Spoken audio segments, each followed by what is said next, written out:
Welcome.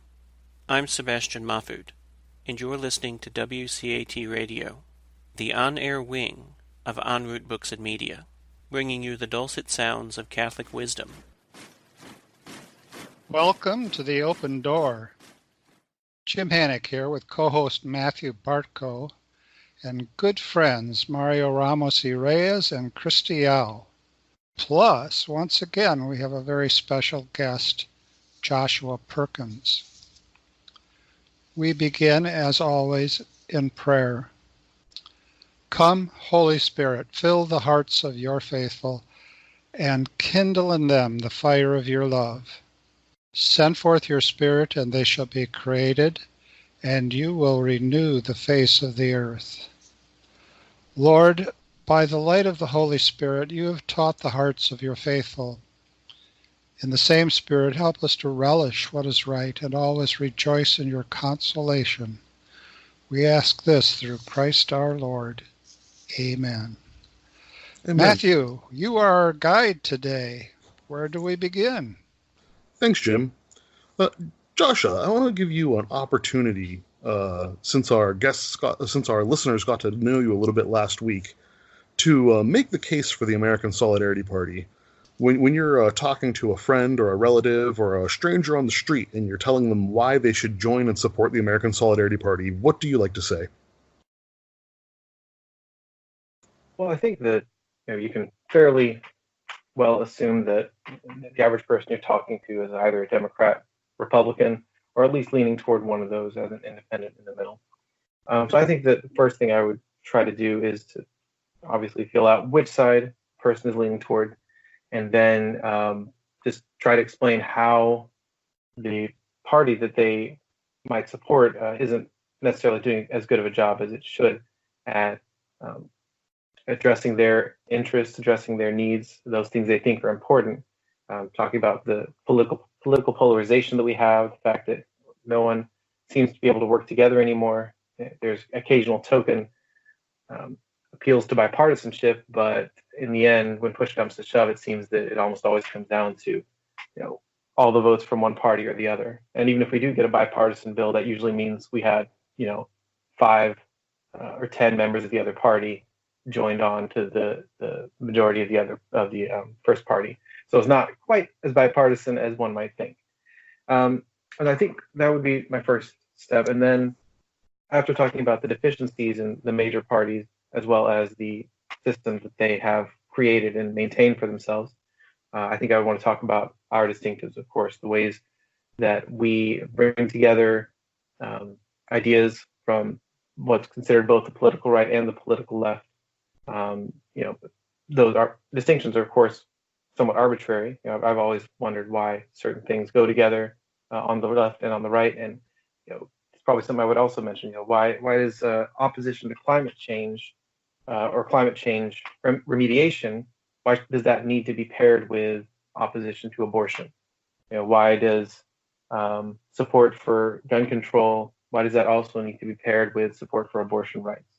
I mean, it's just these things don't seem to be consistent, and it seems that I think it's mostly just sort of ad hoc. The parties found something that most of their base seemed to support, so they just decided, hey, let's go with this, rather than having a consistent worldview, consistent platform from which to try to implement their agenda. And so that's one of the things I think the Solidarity Party has going for it, is that we tend to not have those sort of almost residual beliefs that have been cobbled together.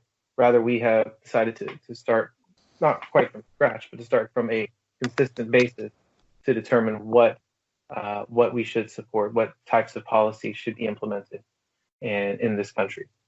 So I think there would be that, as well as just the idea of choice, voter choice. So even if you don't necessarily support the American Solidarity Party, or all of its ideas, and you don't know that you would want to be a member of it, I would still encourage people to support the idea of minor parties, of greater participation in political life of minor parties, breaking, as we like to say, breaking the political duopoly, so that we can have real choices for voters rather than, as was exemplified in this last presidential election, so many people talked about it as a choice between the lesser of two evils, and they would hold their nose and vote for one candidate because they thought the other candidate was worse.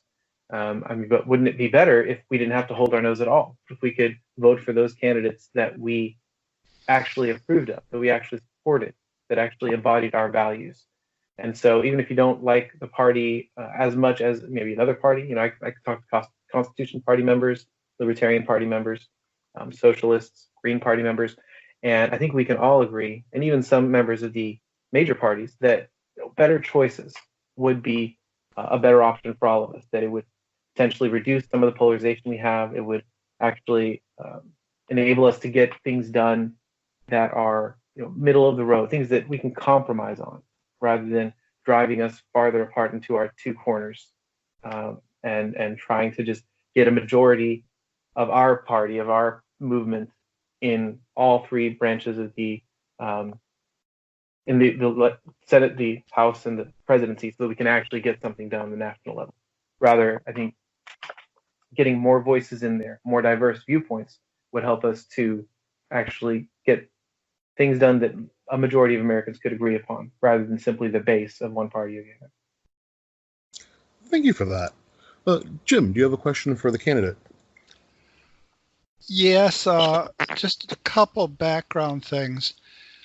Joshua, you spoke of how the parties come to have the positions they do. Historical point. It seems that William F. Buckley Jr. of National Review fame introduced this term fusion politics.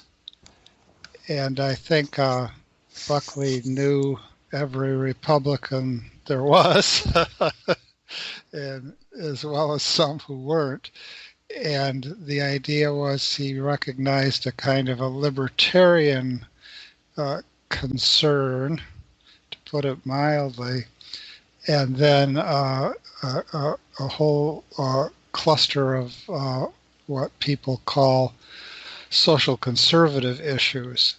And he didn't really think there was much of a unity between the groups, but he was a politician at heart, and so we had that fusion politics. Another thing that connects with what you had to say very directly is the role that third parties can play. It's been interesting to watch the role of third parties in the United Kingdom with regard to Brexit, now delayed once again. And then, it's not that it's a new thing there, but in Israel, once again, Bibi, as he's called, it was really in a dead heat with Gantz, the opposition, but Bibi had some connection with third parties, and so he's the one to form the government. And the last point is this, and this is the more substantive point. You speak of a kind of a middle road. The trouble is, if the American Solidarity Party is in fact a pro-life party, then we have a view on the sanctity of life that precludes abortion. And on my view, and I think it would be the view of a significant number of people in the party, really precludes a reliance on nuclear deterrence, aka mutual assured destruction. And I don't see any way to get much of a compromise there. Now, I suppose you could try an incremental approach, moving in the direction of a pro-life position or moving in the direction of a lessened reliance on nuclear deterrence. But in fact, that's going to be really, really tough. With the nuclear deterrence, there's a renewed interest in making it smarter and sharper. And with regard to the unborn, oh Lord, I don't see any way forward on that. Well, So that, perhaps you'd have some comments on those comments. Yes. Well, I think that we discussed a bit last time my position on how we should address the abortion issue.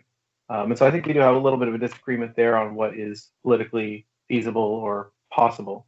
And so I think that we could, potentially, it's not necessarily a matter of compromising the core principles we have, but rather balancing the concerns of the other side. So on the pro-life issue, a lot of pro-choice people, not as many as one might hope, but a lot of them are personally pro-life, but politically pro-choice, as they might say.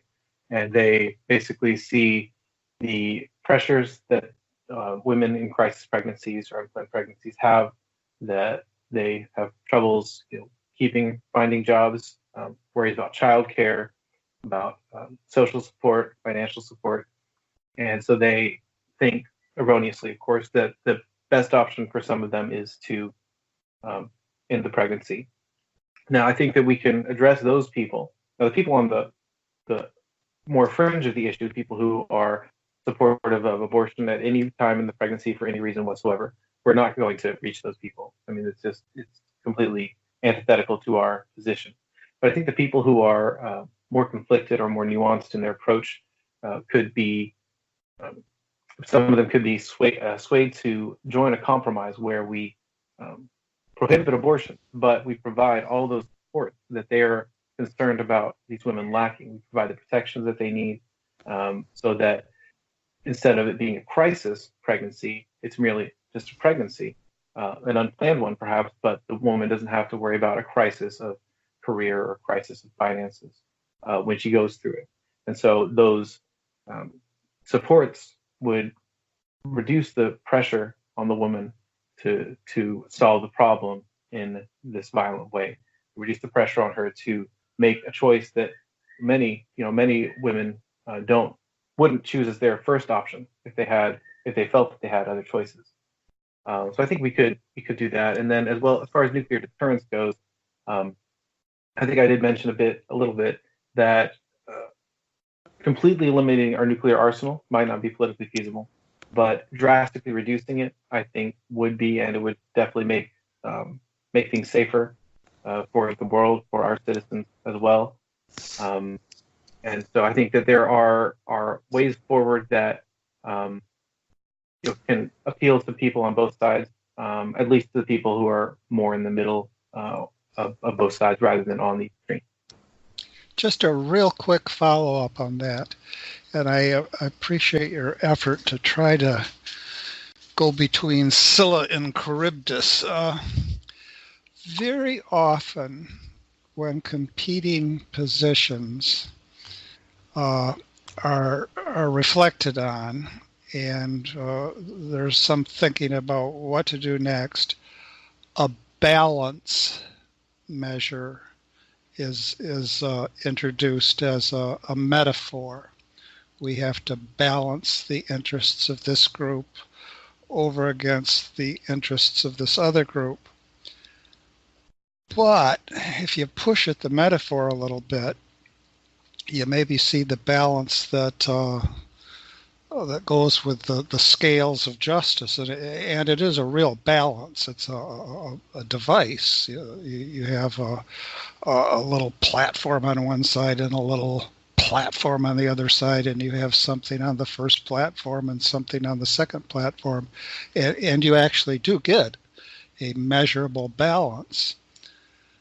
Now, if we use that understanding of a balance, then if somebody says, and what will your balance principle be, we ought to have something to say. On the other hand, maybe maybe we want to treat that balance metaphor as just a metaphor. And if we treat it as just a metaphor, it can be a metaphor for the classical virtue of prudence. And classically, that's defined as right reason and acting. And classically, it's understood as something that can't be reduced to another set of principles. It's just prudence. But there's this shifting balance versus prudence. Balance suggests that somebody's actually got a way of counting heads and counting forces. And then, well, what is it? And then there's prudence. And then prudence is something that you say, well, you have to look to good people who have good judgment. And whether we have the good people who have good judgment is a real question. But that's only an add-on.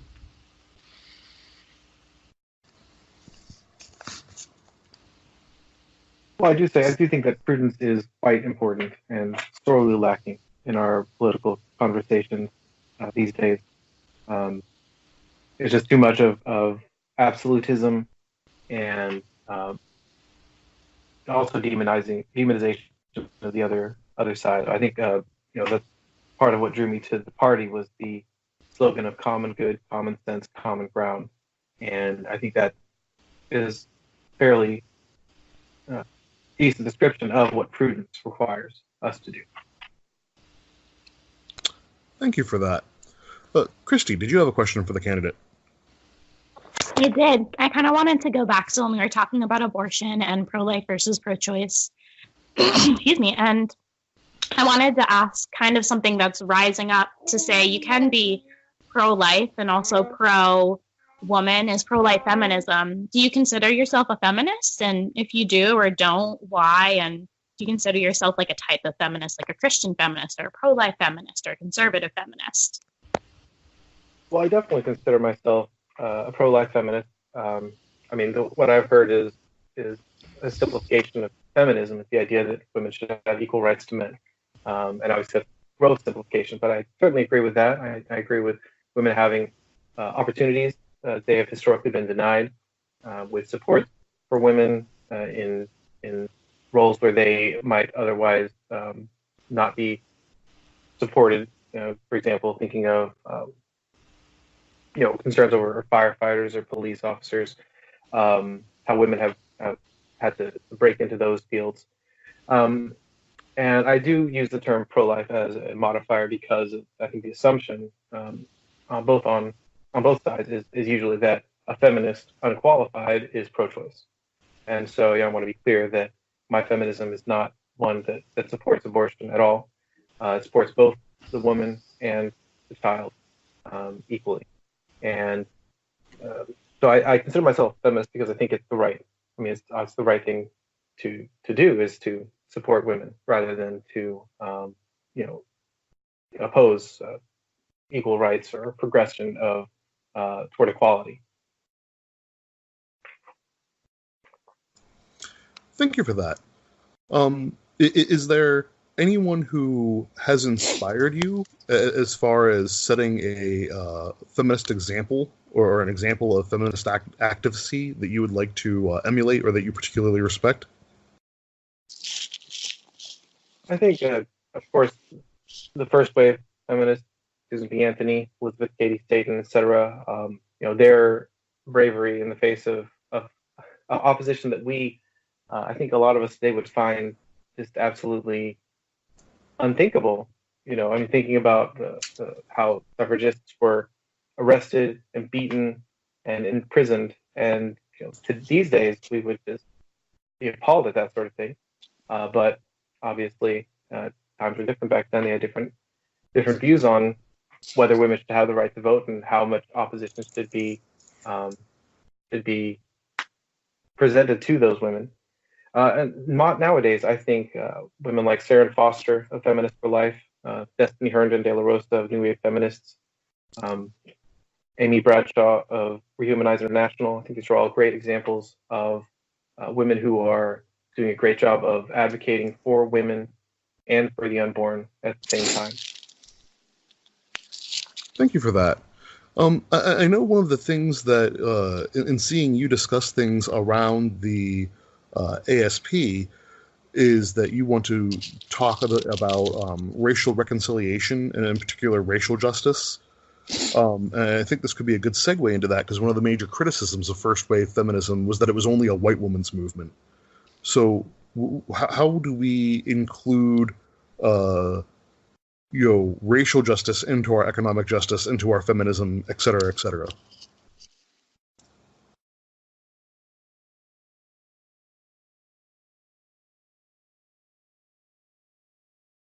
I think that the answer is to pay attention to the issue rather than ignoring it as some do, or saying that we shouldn't have to worry about race, we shouldn't talk about race. Let's it's just divisive. Let's just focus on other issues. I think we have to reckon with the systemic oppression that we have in our society, the structural racism, the enduring disparities in how Black people especially, but other minorities as well, are treated compared to white people. And then, so both address the fact that it's happening, as well as come up with policies that and advocate for them that would help redress those issues in our society. Help bring the disparities down and eventually eliminate them, hopefully. And what kind of policies do you think could be helpful toward that? Do you have anything from the Solidarity Party platform or any of your own ideas that could begin to address those issues? Well, I'm not sure whether the platform addresses in great detail. I know it does mention that we need to consider the injustice that's still faced by minority groups in this country. But I think that there are many, many ways. So, the things that we need to address are things like housing segregation, how neighborhoods are still segregated as a result, initially, of government's intervention into to making them segregated. So, I think government intervention is certainly warranted to undo that wrong.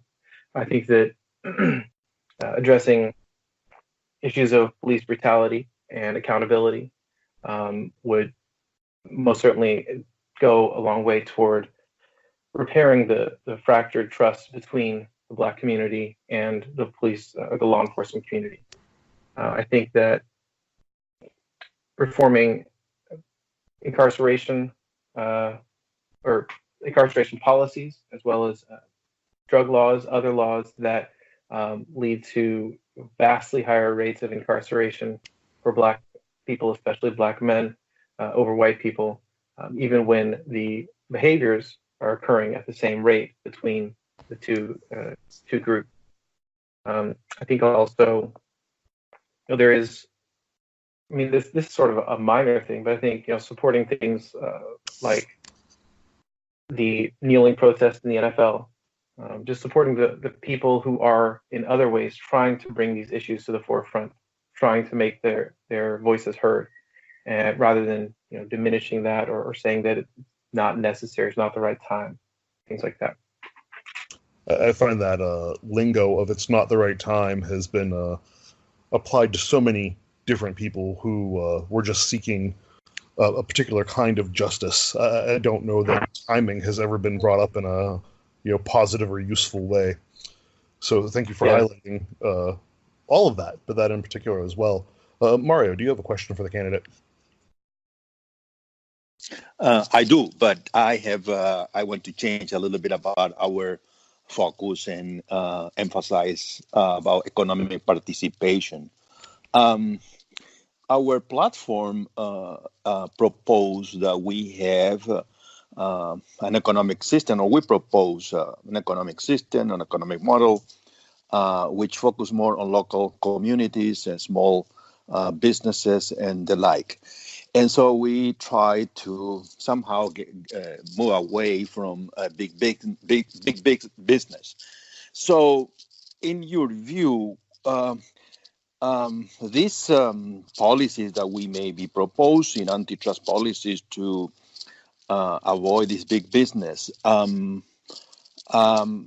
what extent do you think business is really big so that we can act try to divide them so that we can spread, in other words, the opportunities among small communities. When do you think big is really big in terms of businesses? Well, I think that size isn't necessarily the most important thing. I think that the issue I have with big businesses is that it's a handful of people who are controlling the corporations that employ millions and affect the entire country potentially. So I think it's more so I think distributing the ownership of a very large business among its workers would do a lot to lead to the sort of reforms I think we want in terms of speculation, in terms of competition. I do think there is, of course, there's a potential for businesses to become, regardless of their ownership structure, to become too big for effective competition, and then that sort of monopolization is not good for the consumer, not good for the public. So as far as how to determine that, I think that has to be on a case by case, industry by industry basis to determine where that line is. But I think that a lot of the problems could be solved not necessarily by breaking up the businesses, but by radically changing the ownership structure and the incentives that they have.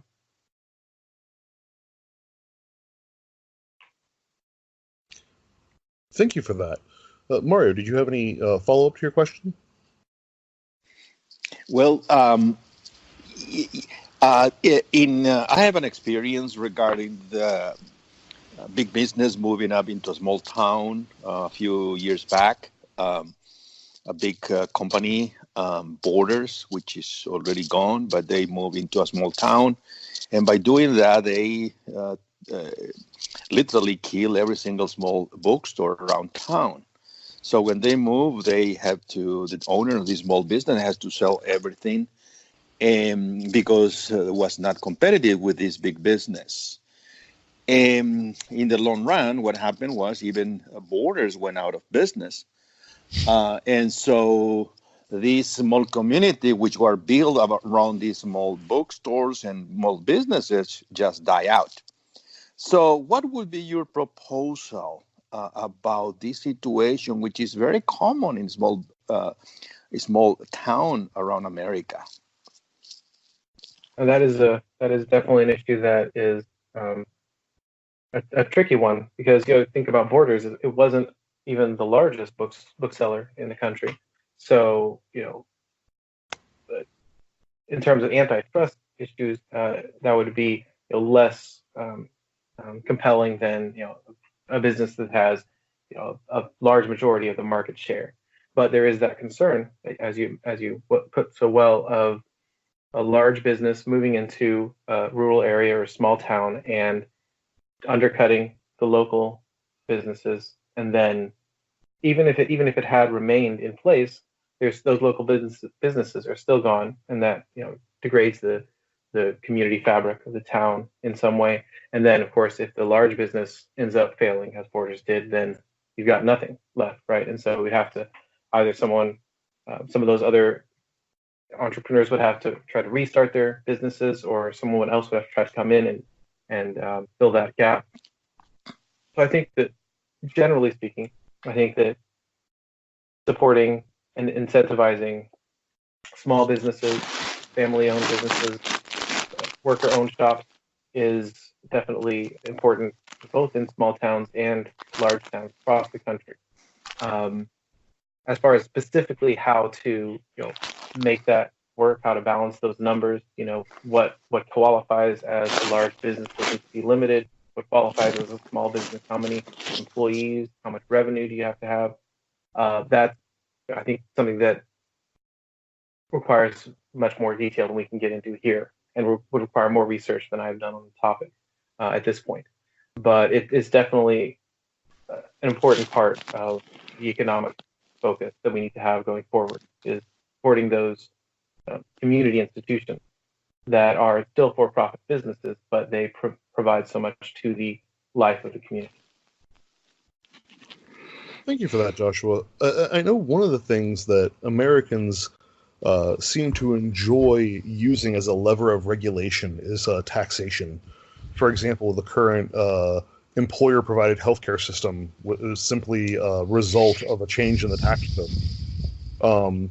As far as the tax code goes, is there any particular system of taxation you favor?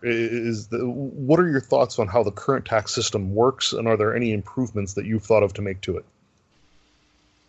I'm not a huge fan of the current system. I think that the most important thing that is often given lip service, but not too much in the way of actual effort, is that our tax system must be progressive from the bottom to the top. And so, proposals like the that we heard from especially Republicans in the last few election cycles of a flat tax or a fair tax or a consumption tax or a sales tax to replace the income tax, I think are just non-starters, because sales taxes, consumption taxes are all progressive for people who have lower incomes and lower net worth. So I think that making sure the tax system is progressive is the most important thing. That there aren't any hidden loopholes that can, cause people who are of lower income to pay a penalty for that, and also the loopholes that allow people who have very high net worth or high incomes to, find what the capital gains tax, using that instead of the standard income tax, or the I can't remember what it's called, carried interest, where the hedge fund managers can pay relatively low rates on their very high earnings. So I think that's problematic. And focus on progressivism in taxation should be the fundamental aspect of any tax system. As far as taxation of income goes, I think that's not. I suppose I don't like the fact that is the centerpiece of the federal essentially the federal taxation structure. Is based on your income, that's how much we tax you. I think there should be a more significant component for net worth, so that if you're making, I don't know, $50,000 a year, but you have no net worth or a negative net worth, then you shouldn't have to pay as much as someone who is making the same amount but has, a few $100,000 in the bank, or several $100,000, or $1 million, or what have you. So I think accounting for assets people actually have, as well as the income that they are earning, is something that we should also do. And I think that we should also, of course, make sure that taxes go toward policies that are, benefit the common good. These carve-outs that we hear about for particular businesses or particular states or cities. That sort of thing. I understand the political aspect of it. It's appealing to those particular politicians, but I think that sort of thing just needs to be addressed so that we can have a more fair and just tax system. So, two things I heard there that may be extremely radical compared to how we do things now, and I don't want to put words in your mouth, so I want to make sure that I'm tracking with each one of these with you. Are you talking about instituting property taxes on more than just real property? Right now, property taxes almost exclusively refer to land, to terra firma. Are you talking about taxing total assets, not just real property? I think I would be open to that. Yes, I'm. How it would work out is obviously can be difficult. How do you assess the value of real property, or not real property, personal property? But I think that taxing assets, especially again in a progressive manner. So I don't think we should be, if someone's saving up for a down payment on a house, we shouldn't be trying to tax that savings that they're doing. But if someone is saving millions of dollars for whatever purpose, or billions, I think that there's a case to be made for assessing taxes on those amounts. And that flows nicely into my second thing that I think I'm hearing you say, is that you're looking for a progressive taxation, not just on the income tax, but progressive property taxes, progressive sales taxes, progressive capital gains taxes, so that it's not just, a person sells a house for $25,000 in a poor neighborhood would be taxed on the earnings of that sale much less than a person selling a $2.5 million house in Hollywood Hills. Is that correct? I think I wouldn't go so far as to say that every single type of tax we have should be progressive. That would be very difficult to do, for example, with sales tax. How can we assess at the point of sale how much we should tax? But my point is that the whole system should be progressive, so that no particular subset of the populace is paying a higher tax, so that every single subset of the populace is taxed progressively. So if you have lower income, then there's no sense in which you would be taxed at a higher rate than someone who has a higher income or net worth or whatever the difference is. And so that would be, in terms of sales tax, that would mean not necessarily eliminating sales tax, but perhaps providing a rebate on a certain amount, up to a certain amount, when you file your taxes at the end of the year. Or it could mean just that tax being the same, but that in other ways we make sure that the taxation is progressive. So essentially, the total tax should be progressive, whether individual taxation methods are progressive is not necessarily. They don't all have to be progressive, if that makes sense. So you're making a similar point to what Warren Buffett likes to talk about, where the effective tax rate or the effect of taxes on overall wealth generation. He likes to talk about how he has a lower effective tax rate than most middle class Americans. Mm-hmm. Yes, that's exactly it. It's more that if you, well, I guess don't need to elaborate on that. That's precisely it. Is that the effective total tax that we pay should be based on income or assets or both, rather than different types of income allowing people with higher incomes in that type to pay lower taxes than people with lower incomes but of a different type. I find a lot of the people who want to talk about raising a 90% income tax to be absolutely missing the point. I think talking about things like you're doing with addressing capital gains and wealth taxes on total assets, not just real property, are much more meaningful at going at the wealth distribution in America, as opposed to just focusing on labor wages or salaries. Thank you for that subset of this conversation. I enjoyed that. James, do you have any follow-up questions or additional questions for the candidate?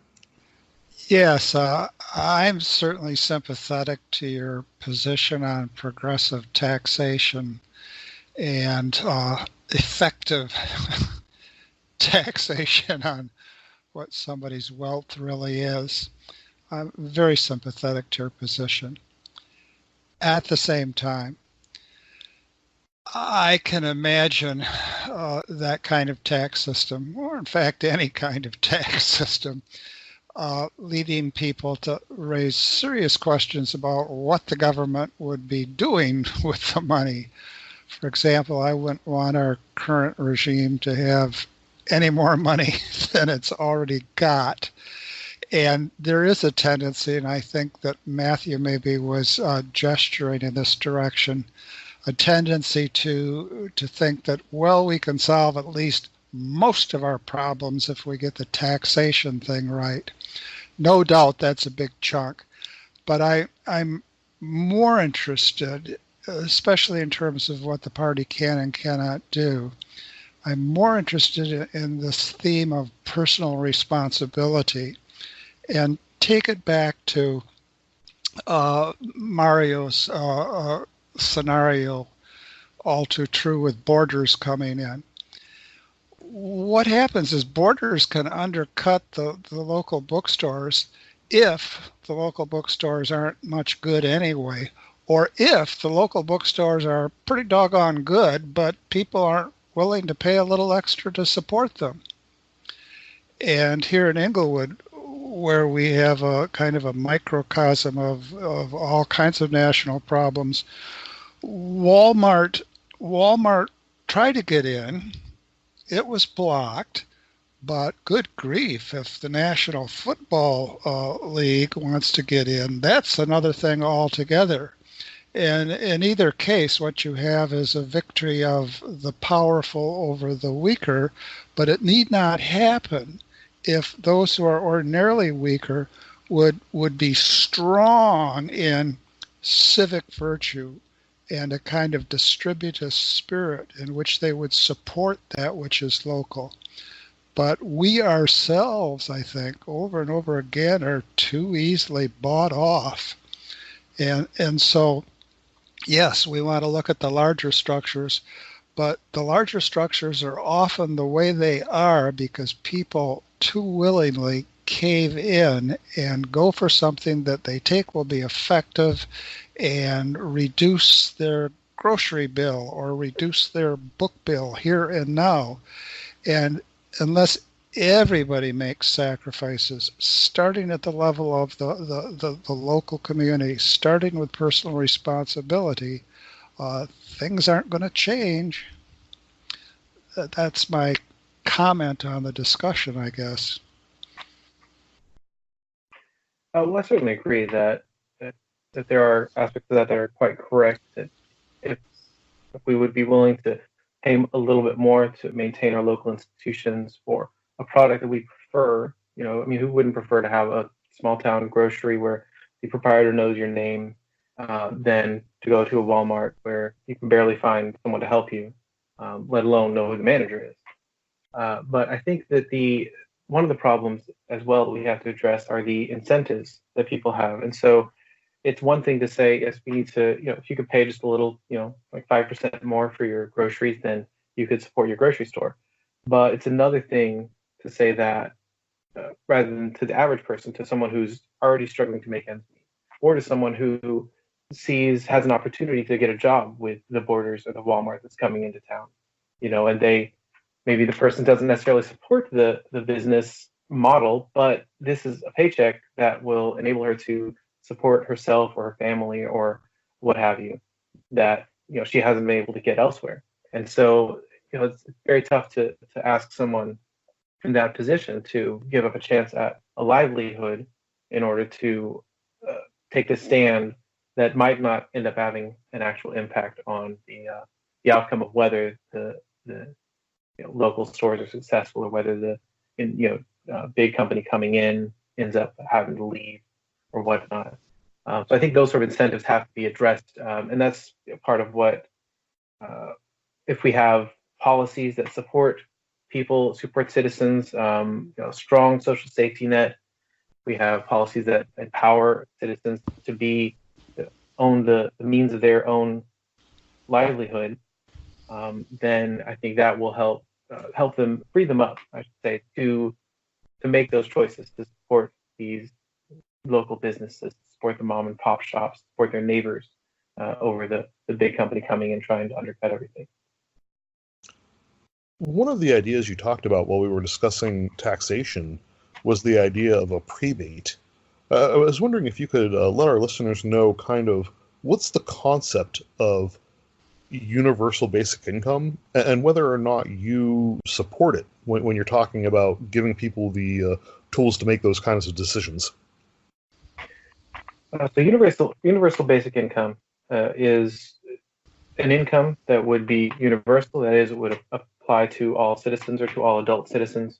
And basic would mean that it covers the basic needs for life for that person. So that if ideally it would be enough to provide sustenance, shelter, necessary transportation, so the person could actually survive, live in our society.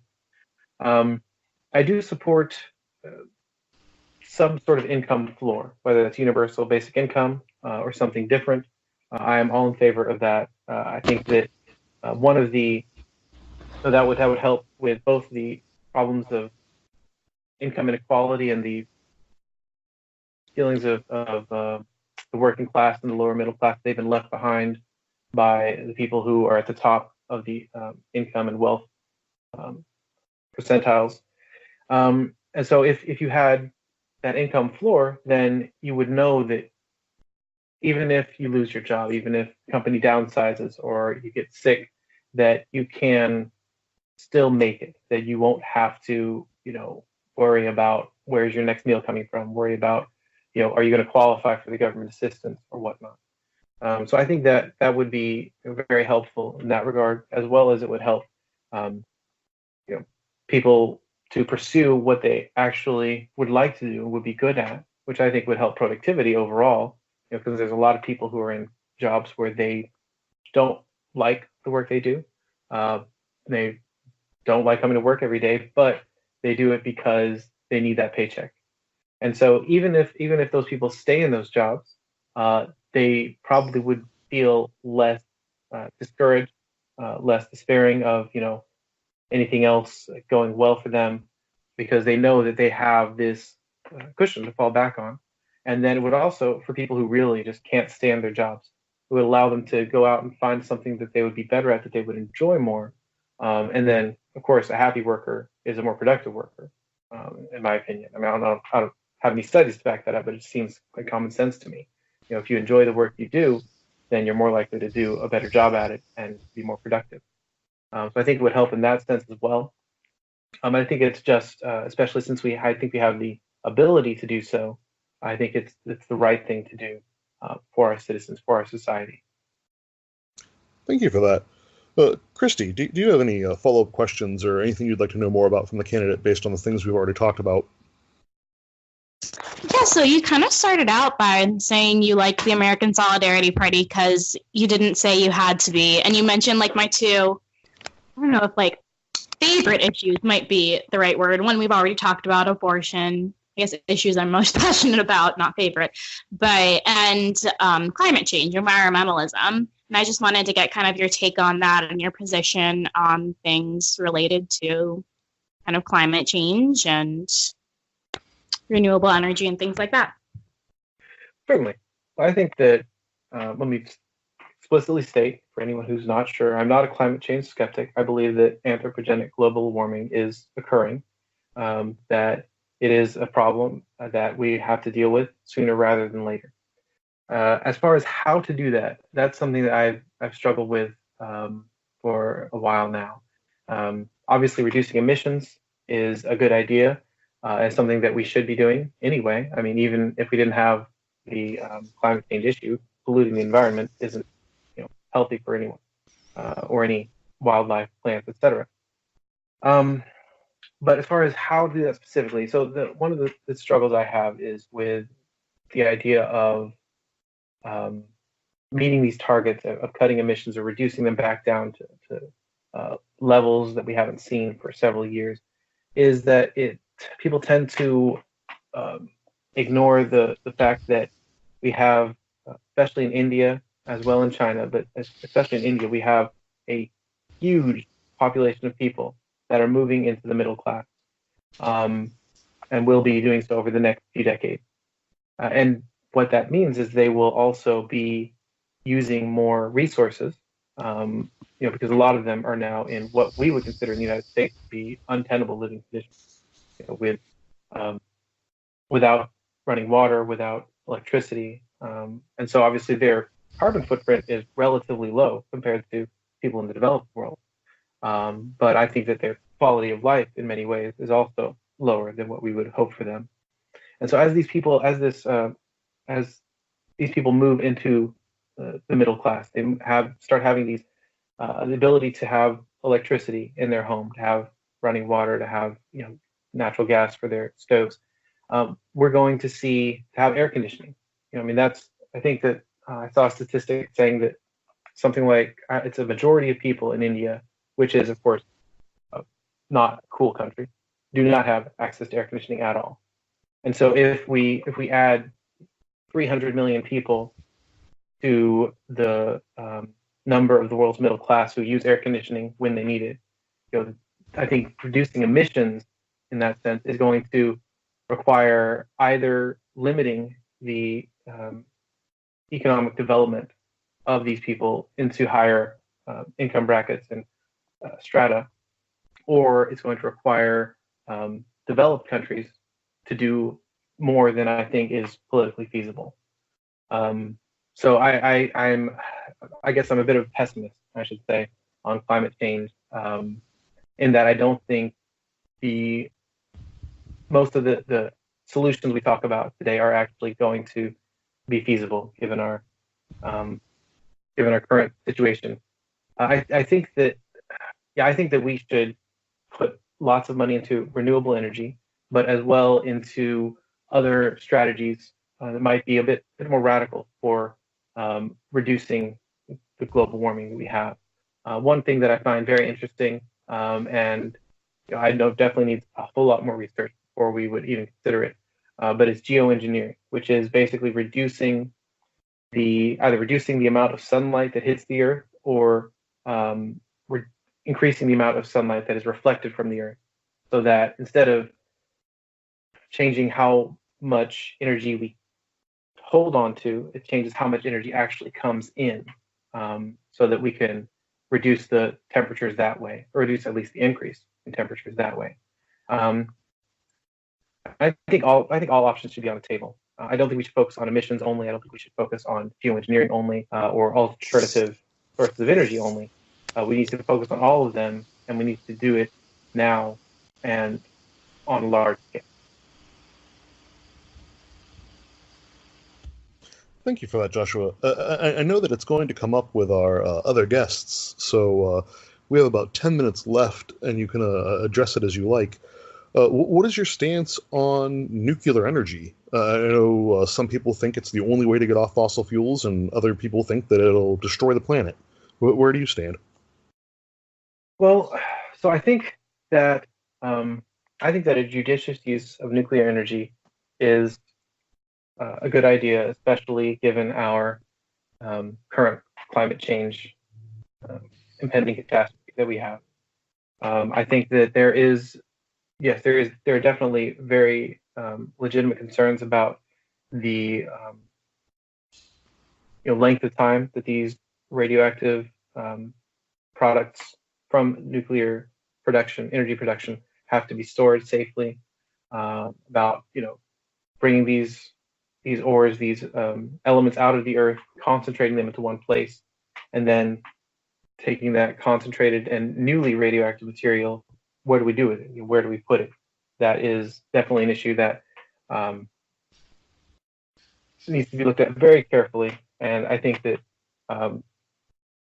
there could be. I mean, there might be options. I don't really know of in particular. I think burying them is probably not the best idea. Just hoping that the containers don't leak, that no one stumbles upon them or anything like that. Having said that, though, I think that again, with a large percentage of the emissions come from electricity generation, and I think that while renewable energy is definitely a great idea, especially I think hydroelectric has been going on obviously for a long time, and so improvements in that would be great. I think I've heard about generating electricity from the motion of waves, although that seems to be a bit stalled a bit right now. And then solar, wind, all these other options are definitely great. But I mean, the problem there is that whether they can scale up, and the effect on emissions from producing those solar cells, from producing those windmills, and the effect on, of course, nature from covering vast areas of land with solar cells, or having these giant windmills all over the country. We have to weigh those considerations. So on balance, I think that pursuing nuclear energy as part of the energy strategy is a good idea. Of course, with the utmost regard for safety and considerations thereof, because we definitely, I mean, anything like Chernobyl happening here would be just unacceptable, or Fukushima Daiichi reactor. We need to take all these lessons from all of these disasters and implement them as we move toward, I think, I would propose expanding our nuclear power generation.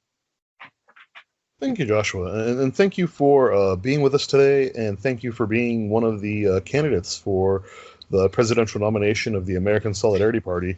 We will, of course, once again include a link to your Facebook profile when we share this show around. And once you get a website set up or other media you'd like us to share, we can certainly start including that as well. We really appreciate you coming back for another visit. Thank you very much for your time. I appreciate the opportunity. I do want to make one minor correction. I mentioned Amy from Rehumanize International. Her name is Amy Murphy. I apologize for the error there. I hope that anyone listening to this, if you're not a member of the Solidarity Party already, you'll consider joining. I ask for your vote, both in the nomination convention and, of course, for the Solidarity Party candidate, whoever that might be in 2020. Thank you. And James, would you close us out? We're coming on Palm Sunday, and we know that as Christians, as believers, all creation gives glory to God. And if we think about Palm Sunday, a particular donkey gave glory to God. And I'd like to read a prayerful short poem written by G.K. Chesterton called The Donkey. When fishes flew and forests walked and figs grew upon thorn, some moment when the moon was blood, then surely I was born. With monstrous head and sickening cry and ears like errant wings, the devil's walking parody on all four-footed things. The tattered outlaw of the earth, of ancient crooked will, starve, scourge, deride me, I am dumb, I keep my secret still. Fools!